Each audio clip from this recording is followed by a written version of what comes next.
Bonjour. Prenez en main n'importe quelle graine. Celle de votre petit déjeuner fera l'affaire. Regardez-la. Celle-là, ce n'est qu'un gros grain de poussière ou un petit caillou, rien d'autre, car elle a subi des tas de traitements qui l'ont stérilisée. Mais elle a été vivante. Détachée d'une plante mère, elle était destinée à retourner à la terre pour donner à son tour d'autres graines, en tout point semblables à elle. Pour cela, il faut qu'elle soit semée. Celle-ci que j'ai entre les doigts, elle est toute petite. Elle est destinée à être mangée, donc transformée en énergie. Tout n'est donc pas perdu pour elle. Aujourd'hui, je vais m'attarder sur la graine encore vivante, capable de donner d'autres graines. Alors, on va faire comme si celle-ci était vivante. J'en prends une plus grosse, qui est une graine de tournesol, vous la verrez mieux. Dans la main, j'ai des graines de lin. Du moins, c'est marqué sur le paquet. C'est tout petit, mais il y en a encore de plus petites, comme les graines de pavot ou celles de sésame. Est-ce que vous pouvez imaginer qu'elle contient potentiellement une longue tige avec des racines, des feuilles et une multitude d'autres graines? Cachées sous la coque, tout est là. La tige, les racines, les feuilles, les graines capables de recouvrir des champs entiers. Incroyable, non? Je ne reviens pas sur le pépa d'une pomme, auquel j'ai consacré une vidéo que vous trouverez sur le site YouTube des Bnei Adam de France. Sous sa coque se cache un arbre, des tonnes de pommes et un verger. Pour récolter, il faut semer. Cela semble évident, mais pas pour tout le monde. Dans nos sociétés industrialisées, nous avons perdu le contact avec cette sagesse dite paysanne. Des foires agricoles doivent être organisées pour que les enfants, quelquefois les adultes, apprennent qu'un steak haché a été une vache, le jambon une cuisse d'un porc, que les carrés de poisson proviennent d'un animal allongé qui vit dans l'eau, et puis ainsi de suite. Perdre le contact avec la terre mène à tout chosifier, et l'homme n'échappe pas à cette dépréciation. La vie n'a plus aucune valeur. On prend, on jette, sans se rendre compte que ce qui est jeté est récupéré par la terre, et la vie continue sans que l'homme, robotisé, la voie passer. Mais revenons à notre petite graine, pleine de vie, d'espoir et de possibilités. J'ai écouté un rabbin de Jérusalem qui a décrit un phénomène auquel je n'avais jamais pensé. Mettez un peu de terre dans un seau, recouvrez-la d'eau. Laissez le tout au soleil. Au bout de quelques jours, toutes sortes d'animaux et de plantes apparaîtront. D'où viennent-ils? Certains viennent de mouches ou de moustiques, mais beaucoup étaient contenus dans l'eau et la terre. Ils ont simplement germé. Graines invisibles à l'œil nu, l'eau et la terre renfermaient ce qui nous entoure, et plus encore, si on leur laisse du temps.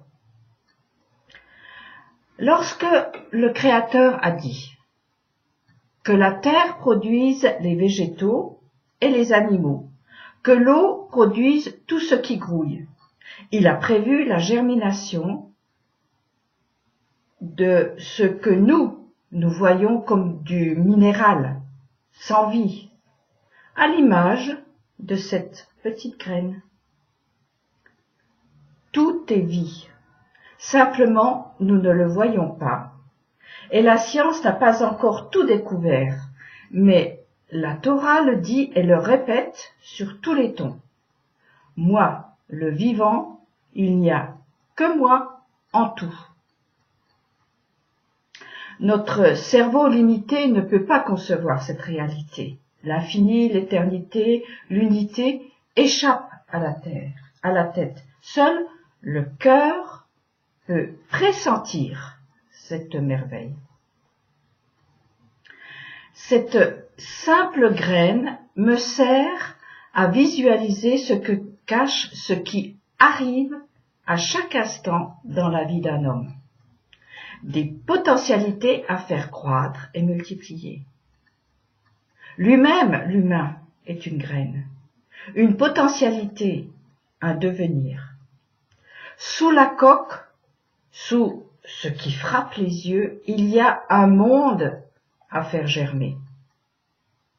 N'est-ce pas le premier ordre donné à l'Adam tout juste créé? Il croîtra et se multipliera en se nourrissant de ce qui lui arrive. Pour lui, ce sont des germes d'avenir, des graines comme celle-là. Et il a la capacité de faire son avenir, alors que pour les autres créatures, tout est écrit. Ils ne peuvent sortir de leur destin. Pour l'humain, les mots, les actes, les images, les événements sont des graines. Il grandit et se multiplie en se nourrissant de ces graines qui arrivent à chaque instant. Alors il fait des vergers, des jungles, des champs de blé ou de ronces, suivant ses choix heureux ou malheureux. Oui, tout est là, sous sa coque, en attente d'être semé et arrosé. Chaque instant, ici, maintenant, est une graine. Que deviendra-t-elle entre nos mains? En fait, en chaque chose ou événement, il y a une étincelle qui est un message divin, une graine vivante que seul l'humain est capable non seulement de capter, mais aussi de lui permettre de devenir arbre en la laissant croître dans son cœur. Vous connaissez certainement les paroles du prophète Ésaïe. Je ne me lasse pas de les répéter. Ce sont des graines à moudre pour en faire un pain pour la marche. C'est d'ailleurs ce qui est dit. Aussi, avec joie, vous vous mettrez en marche, reconduits par un cortège pacifique. Devant vous, montagnes et collines éclateront en cris d'allégresse, et tous les arbres des champs battront des mains. Où croissaient les broussailles, croîtra le cyprès, et à la place de l'ortie, le myrte s'élèvera. Un plein sac de semences est à notre portée à chaque instant. Soyons des semeurs et non des spéculateurs. Ésaïe toujours, car vos pensées ne sont pas mes pensées, ni vos voix ne sont mes voix, dit l'Éternel. Mais autant les cieux sont élevés au-dessus de la terre, autant mes voix sont au-dessus de vos voix et mes pensées de vos pensées. Oui, comme la neige et la pluie, une fois descendues du ciel, n'y retournent pas avant d'avoir humecté la terre, de l'avoir fécondée et fait produire, d'avoir assuré la semence au semeur et le pain au consommateur, telle est ma parole. Une fois sortie de ma bouche, elle ne me revient pas à vide, sans avoir accompli mon vouloir et mené à bonne fin la mission que je lui ai confiée. Tout est dans la graine. En la ruminant, c'est-à-dire en l'écrasant pour en faire de la farine, je suis arrivé à me dire que tout est graine pour l'humain.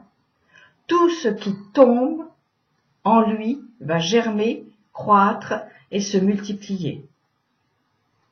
C'est une des raisons pour lesquelles il est important, pour nous humains, de ne pas nous exposer à toutes les pluies. Certaines sont fécondes, d'autres acides et toxiques. Tant que nous sommes vivants, nous sommes comparables à un jardin, un espace où tout peut pousser avec les conséquences que nous connaissons et que nous subissons. Alors il me semble urgent qu'il y ait un pilote dans l'avion, un semeur sage qui choisit et trie les semences qui remplaceront broussailles et orties. Alors, mon ami, pas plus que tu ne connais la voix de l'esprit allant animer l'embryon dans le sein qui le porte, tu ne saurais connaître l'œuvre de Dieu, auteur de toutes choses. Réfléchis avec moi sur ces mots. Tout est dans la graine.